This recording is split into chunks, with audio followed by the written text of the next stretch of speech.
Olá a todos, muito bem-vindos a mais uma análise diagnóstica, hidrometeorológica e energética do SIM, trazendo os principais destaques da semana operativa atual. Boa tarde a todos. Isso aí, vamos para mais uma análise diagnóstica, né? Entrando aí numa semana de PMO.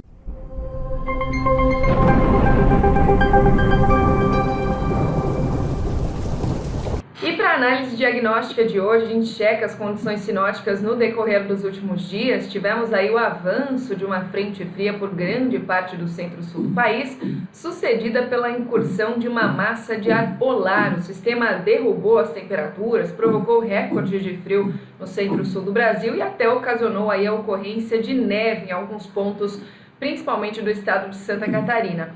Essa massa de ar frio, a gente pode ver que ela está associada a essa alta pressão aqui no centro-sul. Ela foi perdendo intensidade ao longo dessa semana, gradativamente, e a previsão, para esse final de semana, depois de um final de semana frio com massa de ar polar, é de temperaturas em elevação em grande parte aí do centro-sul do Brasil. Após a passagem desse sistema frontal, das instabilidades, tivemos o vento em níveis médios da atmosfera principalmente, voltando a contribuir para a expansão de uma massa de ar mais seco em grande parte do Brasil. Por isso o tempo voltou a secar. E apesar da formação de uma frente fria aqui nas áreas de fronteira com o Uruguai, o sistema não conseguiu adentrar aí pelo centro-sul justamente por conta desse padrão dos ventos em níveis médios. E também no próximo slide a gente vê que em níveis mais elevados da atmosfera a circulação dos ventos também não está nada favorável, diferente das semanas anteriores, quando diversos cavados se formaram e favoreceram a chuva no centro-sul. Desta vez os ventos mais zonais e empurrando os sistemas transientes para fora não estão permitindo a incursão das áreas de instabilidade. E é por isso que os mapas de chuva ao longo dessa última semana operativa, desde o dia 22 até o dia de hoje, o dia 27, nos indicam uma condição de tempo bastante estável na maior parte do país. Algumas instabilidades ainda caíram na faixa litorânea da região sudeste, por exemplo, entre áreas do Rio de Janeiro, Espírito Santo, faixa leste de Minas. No entanto, sem volumes expressivos aí para o interior do Brasil, como é, aliás, bastante comum durante essa época do ano. Nos últimos dias, inclusive, entre a costa do Espírito Santo e o litoral da Bahia, a gente teve até a formação de um ciclone subtropical. A gente fala muito aqui, Gui, de ciclones extratropicais que se formaram aí sobre a região sul do Brasil nos últimos dias.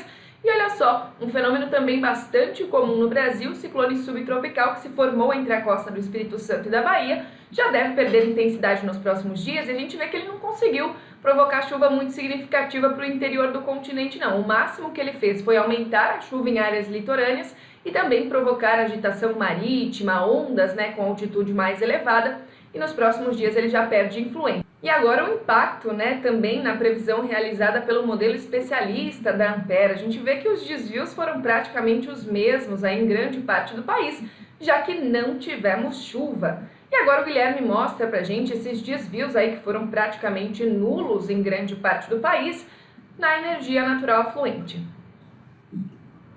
Bem, Elô, como a gente consegue observar aqui no mapa de chuva, e analisar a afluência do Sudeste, a gente percebe que, bem, para essa semana está realizando bem acima, mas não devido às chuvas que aconteceram nessa semana, porque realmente pode perceber que realmente não teve quase chuva no Brasil como um todo, principalmente na região central e no Sudeste, mas ainda é reflexo das chuvas que aconteceram na última semana. Então, ainda está nós estamos observando ainda uma vazão repercutindo aquele último evento de chuva no Sudeste. No Sul, um quadro mais de recessão, assim como no Sudeste ainda começou a cair, mas no Sul esse evento já começou antes, e até de uma maneira mais acentuada do que o modelo, o ONS tinha previsto para acontecer nessa semana, principalmente na ausência aí de eventos de precipitação mais expressivos. O Nordeste, como a gente vinha acompanhando já há algumas semanas, com uma tendência de uma ENA caindo, mas muito pouco, então numa recessão já bem estabelecida e tendendo a cair pouquinho mesmo. Semana a semana a gente até vê, geralmente ele com uma ENA um pouco mais alta do que o previsto, mas esses desvios estão sendo bem pequenos. E o subsistema norte, que tem uma tendência de queda bem clara, né, da sazonalidade das suas vazões. Para essa semana teve um pequeno rebatimento aí, né, um pequeno repique, uma ainda um pouco mais alta, mas já voltando a cair logo, e a previsão bem próxima aí do realizado também para o norte. E quando a gente olha para os intercâmbios, né, como já virou padrão agora, né, para esse período seco, o Nordeste sendo um grande exportador, dessa vez exportando para essa semana não só para o Sudeste, né, mas também para o subsistema Norte, e a gente vê também para essa semana, né, o Sul exportando energia para o Sudeste. E agora, Lu, explica para a gente um pouco aí das temperaturas que aconteceram. Já falou, né, no começo do vídeo, mas vamos falar agora em questão de agosto, né, no mês total, como que os mapas ficaram.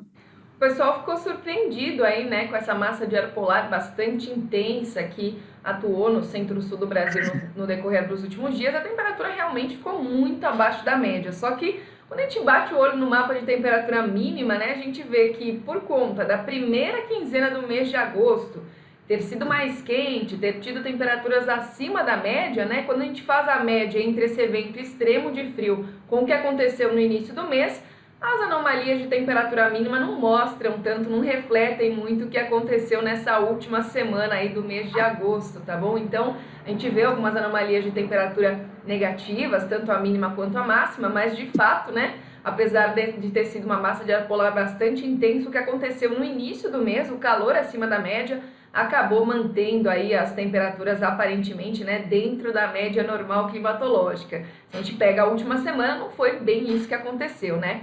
E batendo o olho na máxima, Gui, olha só, o centro-oeste do país teve uma temperatura bem acima da média para algumas áreas, foi recorde de calor, máximas na casa aí dos 40 graus de sensação térmica no estado de Mato Grosso. Então isso, né, tem mantido a condição de calor extremo na região e o calor vai retornar para essas áreas nos próximos dias. Apesar da massa de ar polar ter trazido um alívio para o calorão que estava fazendo, volta a esquentar. A gente vê no próximo mapa que a expectativa para essa finalzinho, né, do mês de agosto e início do mês de setembro já é de temperaturas dentro para acima da média em grande parte do centro-oeste. E na região sul do Brasil volta a esquentar no decorrer dos próximos dias, depois de um final de semana com neve, né, a temperatura volta a ficar acima da normal. As áreas que devem ter temperatura dentro para ligeiramente abaixo da normal são aquelas áreas do centro-norte do Brasil, entre o noroeste de Minas Gerais, o oeste da Bahia, mas a gente sabe que a média nessas áreas é alta, então isso não significa frio tão extremo. Significa que as manhãs ainda ficam bem geladinhas aí nessa região, com mínima na casa dos 14, 15 graus, tá bom? A gente passa para os efeitos agora da temperatura na carga observada. Tivemos uma surpresa com relação à carga do Sudeste, né, Gui?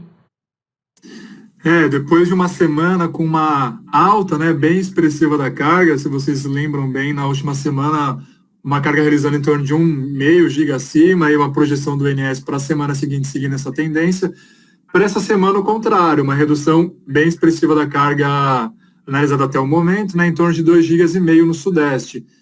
Isso pode estar alinhado com uma temperatura baixa que nós tivemos, apesar de que ela já estava prevista, né, pelo operador. Então pode ter sido mais fria do que ele esperava, mas também incertezas aí relacionadas à economia e ao Covid. Então é um momento realmente bem complexo, né, para se analisar a carga. Então são muitas variáveis aí para se olhar e elas se conversam de maneiras que ainda estamos tentando entender.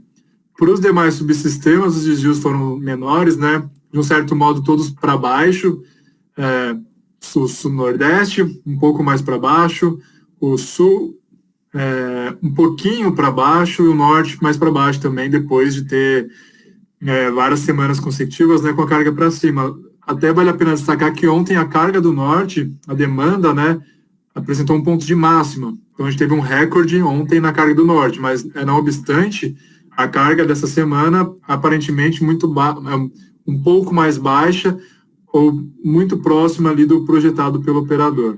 E falando dos níveis de armazenamento, para o Sudeste, a previsão é de ser algo muito próximo do que o INS esperou, né, na última revisão, então observado, caminhando para algo muito próximo. O Sul, ligeiramente acima, mas ligeiramente mesmo, sem grandes variações. E agora o Nordeste e o Norte em contrapontos, né, o Nordeste mais baixo, principalmente em função, né, a gente está usando aqui a projeção do Decomp que o INS teve na última semana, e, na verdade, na operação em tempo real, a gente sabe, né, que o INS tem usado menos água lá no São Francisco. Então, em função disso, e o norte, com a expectativa um pouco mais baixa, por outro lado. No sim, o desvio no geral, né, o acumulado, acaba sendo muito pequeno na projeção dessa semana, que foi projetado no final da última semana para a projeção do início, né, da partida do PMO. E um resumo, né, de todos os parâmetros, nós diríamos que tem uma energia natural fluente andando ligeiramente de lado, né, o sudeste realizando acima, o sul realizando muito abaixo, o nordeste e o norte andando praticamente de lado, a carga teria um impacto para baixo, e o armazenamento, né, diria que andando de lado. Para outros, vale destacar, eu acho, por ser uma semana de PMO, que o INS já divulgou algumas informações relativas a intercâmbio, com intercâmbios um pouco mais restritivos para essas semanas, né, apesar de serem informações preliminares, né, tudo indica que teremos intercâmbio um pouco mais restritivo aí para os próximos meses. Então, isso acaba tendo uma influência, e então a gente diria que os outros teriam um impacto de um pouco mais para cima, né, um preço um pouco mais elevado. Então, no mix dessas variações, seria uma variação marginal, né? Pode ser um pouquinho mais baixo, um pouquinho mais alto que a revisão 3, mas a gente imagina, né, esse preço com base no diagnóstico, né, esse preço da revisão 0 de setembro próximo ao preço da última revisão de agosto. Mas vale lembrar, né, a gente até colocou algumas informações de prognóstico, que seriam as informações já disponíveis num deck preliminar do New Wave, do INS, mas, de um certo modo, né, a projeção de preço ela é feita com informações de projeção, né, for projeção de ENA, projeção de armazenamento para outra semana, projeção de carga. Então, caso você, né, a sua empresa tenha alguma dúvida sobre qual vai ser o preço, né, da próxima semana, das próximas semanas também, entre em contato conosco, da Ampere, que a gente pode com certeza ajudá-los. É isso aí, essa foi a nossa apresentação diagnóstica. Muito obrigada mais uma vez pela atenção de todos vocês. Desejamos a vocês um excelente final de semana, né, Gui? Tudo de melhor. A gente volta na semana que vem com mais informações diagnósticas. E como o Gui falou, por qualquer dúvida, entre em contato com a gente. Isso aí, pessoal. Uma boa tarde, um bom resto de semana, né? E até o próximo vídeo.